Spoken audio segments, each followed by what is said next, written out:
Inside the room, the cracked mirror seemed to pull me in, and I felt my legs moving towards it. As I looked into the glass, I gasped. Reflected in the mirror were not just my own eyes, but other faces, strangers with sad, pleading expressions. "Help us, Chica," they seemed to whisper, their voices soft but filled with pain. My heart ached for them. Who were these people? Why were they trapped in Uncle's mirror? I wanted to reach out and help, but fear froze me. Now let's go back to how it all started. But before then, don't forget to hit the subscribe button to keep you updated. As I watched my parents wave goodbye, I clutched my small bag tightly. They had told me I was going to stay with my uncle Chima in Onitsha for a while. I have heard so much stories about Onitsha. Its busy markets, colorful streets, and the great river Niger.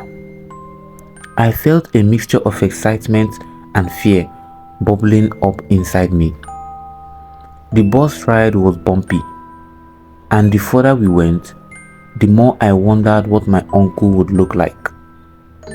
When I finally arrived, Uncle Chima was there, waiting with a small frown on his face.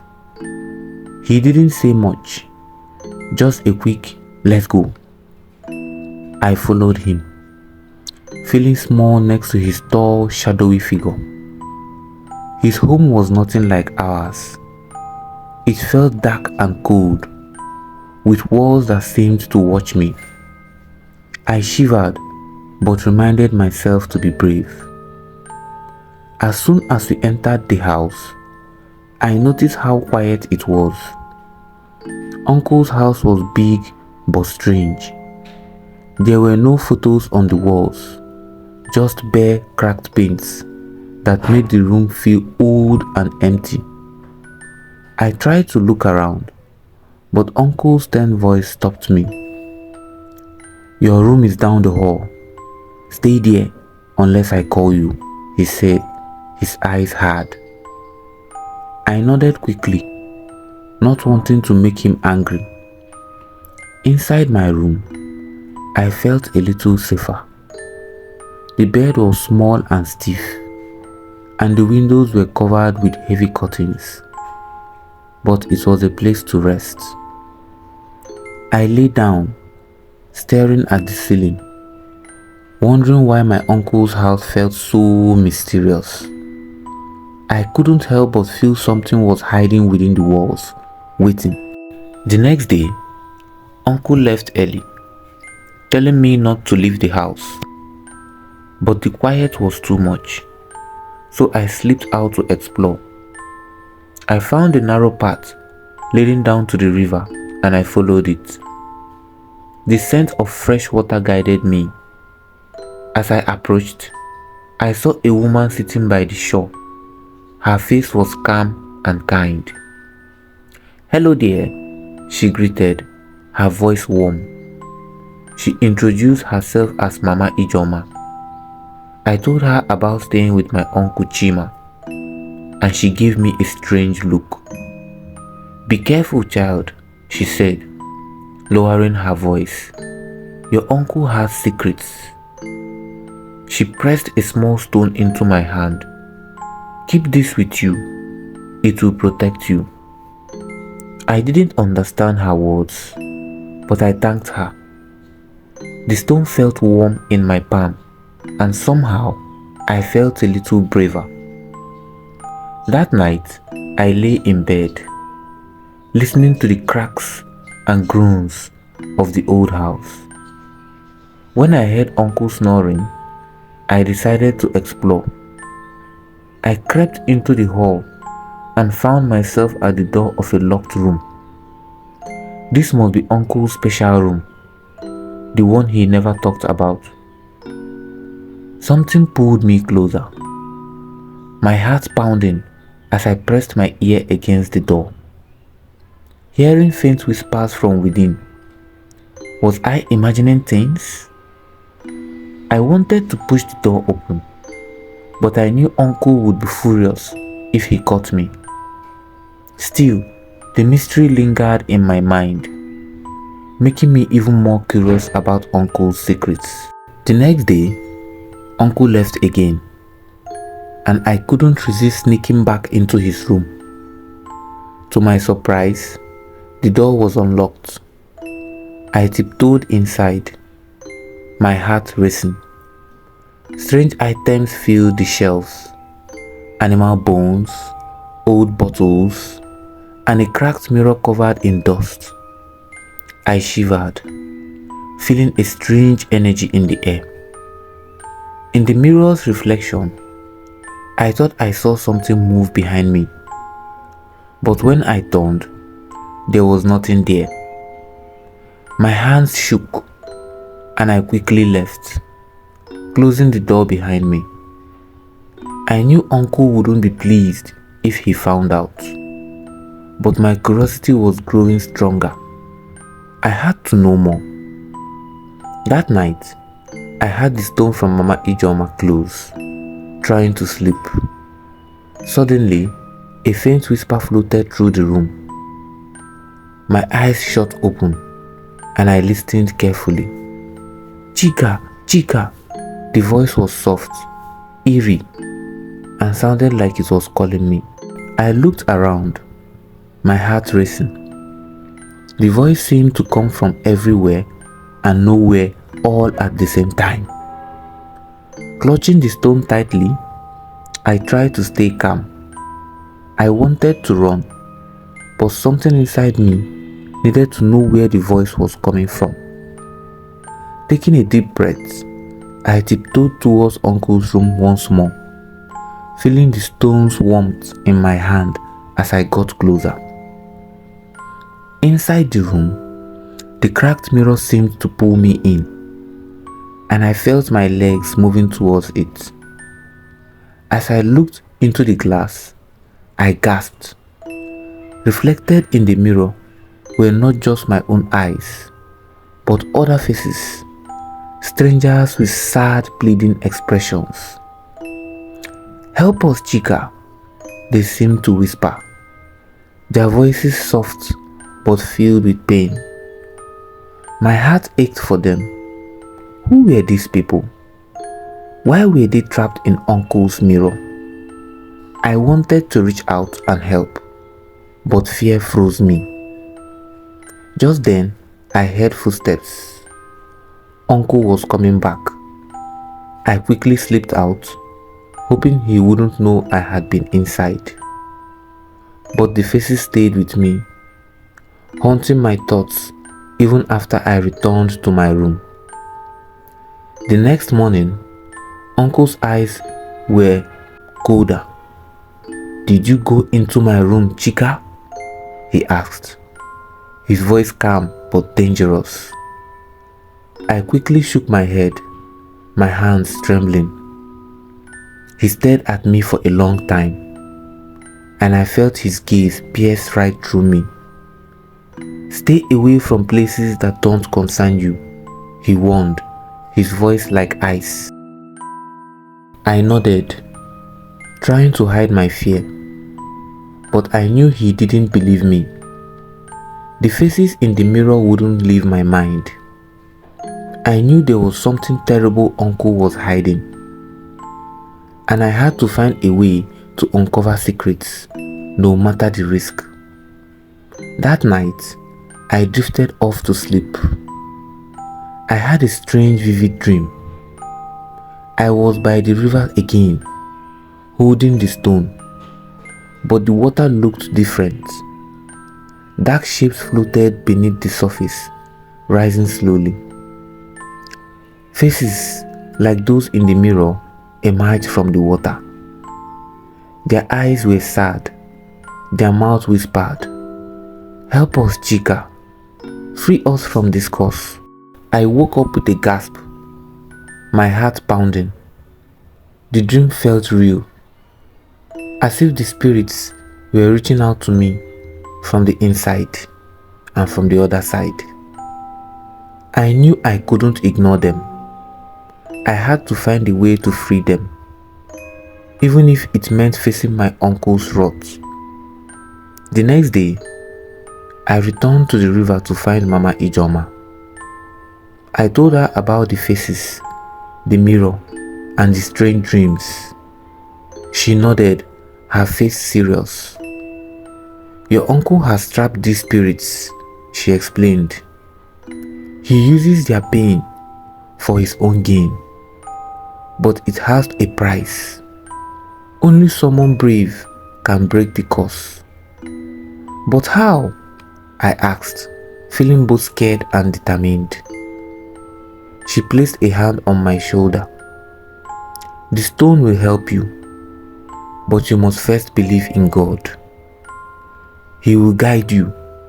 I nodded, feeling a small spark of hope. The spirits needed me, and I knew I couldn't turn away. As night fell, I clutched the stone tightly, feeling its warmth spread through my palm. Mama Ijoma said the stone would protect me. And tonight, I was going to test its powers. I tiptoed back to Uncle's mysterious room, my heart racing. I knew this was dangerous, but I couldn't ignore the cries of the spirit. With a deep breath, I opened the door, holding the stone firmly in front of me.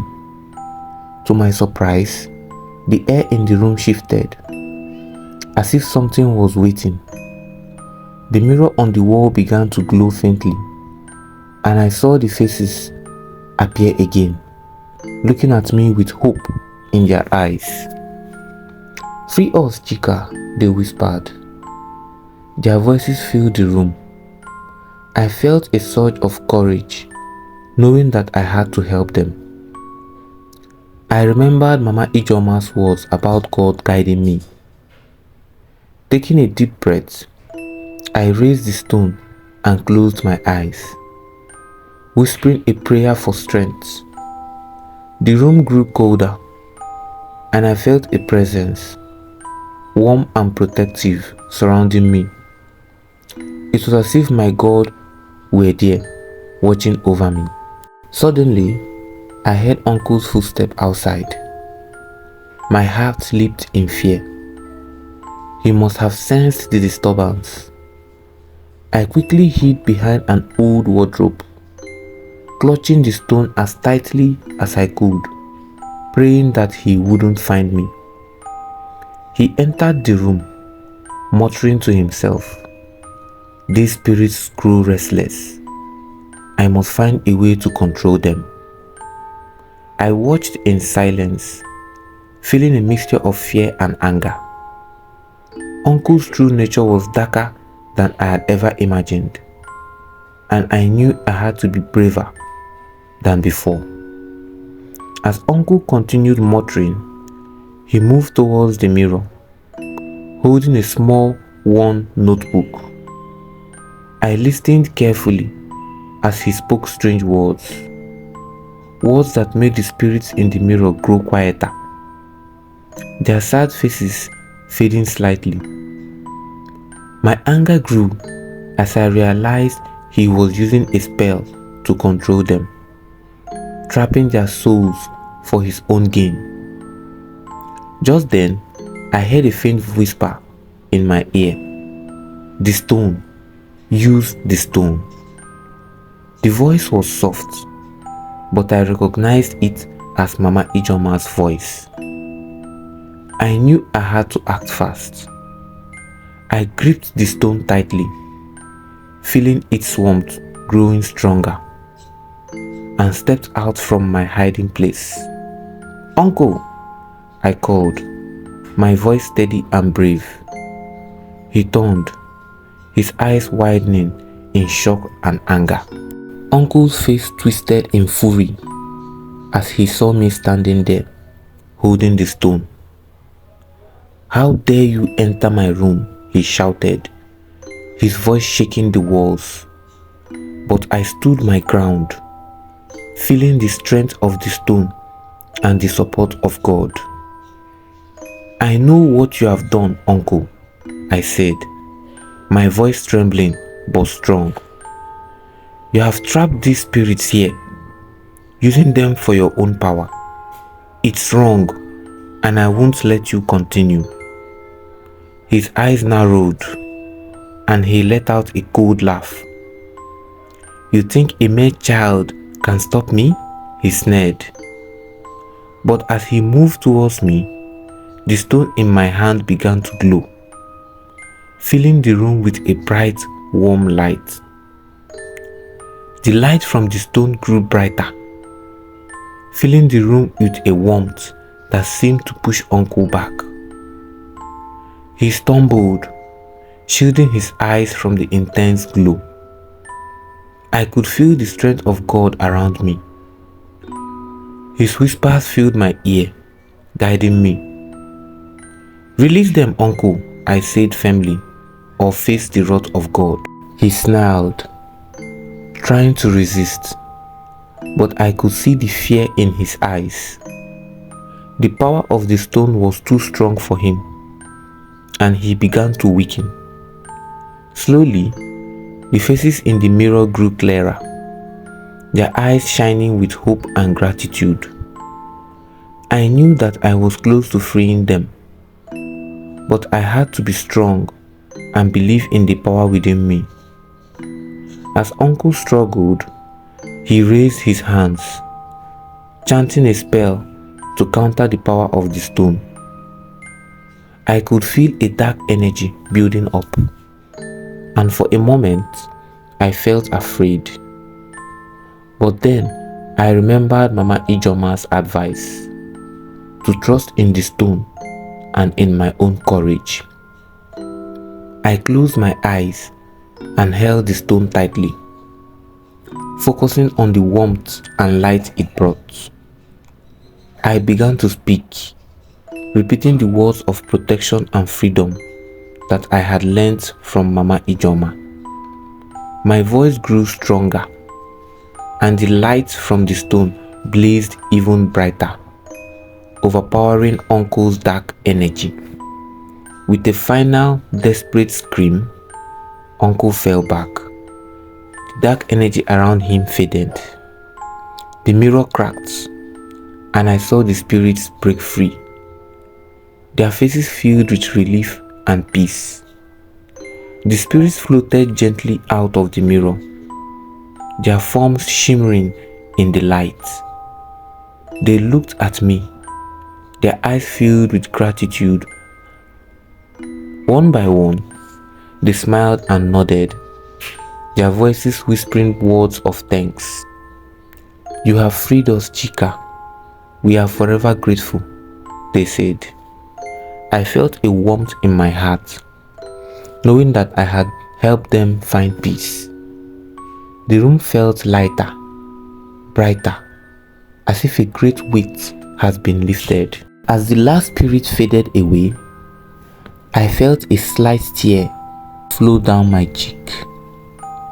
I knew that this moment would stay with me forever, a reminder of the bravery I had found within myself. When the spirit disappeared, Uncle lay on the floor, weak and defeated. His power was gone, and he looked older, smaller, as if the darkness within him had drained his strength. He looked up at me, his eyes filled with a mixture of anger and fear. You ruined everything," he whispered, his voice barely a whisper. I shook my head. "You did this to yourself, Uncle. The spirits are free now, and your power is gone." I felt a sense of relief wash over me, knowing that I had done the right thing. Uncle hung his head, defeated. I knew that his days of controlling others were over. The house felt different now, lighter, warmer, as if the darkness had been lifted. I packed my things, knowing that it was time to leave. I didn't need to stay with Uncle anymore. I had faced my fears and come out stronger. As I walked out of the house, I felt the stone in my pocket, a reminder of the spirits and the courage that had given me. I knew that I would carry this experience with me forever, a symbol of bravery and strength. Mama Ijoma was waiting for me by the river, her eyes filled with pride. "You did well, Chika," she said, her voice warm. I smiled, feeling a sense of accomplishment. I had faced the darkness and I had won. Mama Chika gave me a shocking revelation. She told me that as long as the spirits remained in captive, my uncle's business would flourish. She said that these were the destiny of people that my uncle tied, using their destiny to grow his own business and succeed in life. But now that I have freed the spirits, only God knows what will happen to my uncle and his business. I was so shocked when I heard this, and at the same time, I felt a strong anger for my uncle as to why he should use people's destiny for his own selfish gain. "This is wickedness," I said to Mama Ijoma. She told me that that's how many people here do, that I should be careful who I take things from or who seek to help me. With a final goodbye to Mama Ijoma, I began the journey back home. The road felt very different, brighter and filled with hope. I knew that I had changed, that I was braver, stronger and wiser. As I traveled, I thought about the spirits and the journey I had taken. I knew that I would never forget the faces in the mirror, the warmth of the stone, and the strength I had found within myself. This experience had taught me that even in the darkest times, courage and kindness could light the way. And as I returned home, I knew that I would carry this lesson with me always, a reminder that I was capable of great things, and that no matter what challenges lay ahead, I would face them with bravery and wisdom. Thank you for watching till the end. If you have had similar experience, please share with us in the comment section. We would love to know. Feel free to go through my channel to see even more exciting stories.